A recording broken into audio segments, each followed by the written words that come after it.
कभी सोचा है अगर तुम स्नीज रोक लो तो क्या एक्चुअली हो सकता है बॉडी के अंदर? एक स्नीज में हवा 160 किलोमीटर प्रति घंटा की स्पीड से निकलती है। जब तुम उसे रोक लेते हो वो एनर्जी कहीं तो जाएगी ना।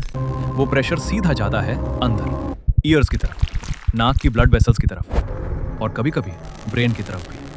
डॉक्टर्स ने ऐसे केसेस देखे हैं जहां स्नीज रोकने से कान का पर्दा फट गया, आंखों की ब्लड वेसल्स फूट गई और एक केस में थ्रोट की मसल टियर हो गई। और सबसे स्कैरी बात, एक बंदा इंग्लैंड में था, उसने स्नीज रोक ली और उसकी नेक की आर्टरी डैमेज हो गई। वो 1 हफ्ते हॉस्पिटल में था, सिर्फ एक स्नीज की वजह से। तो अगली बार कोई तुम्हें घूर भी रहा, स्नीज रोकना मत। तुम्हारी बॉडी जानती है क्या कर रही है, तुम नहीं।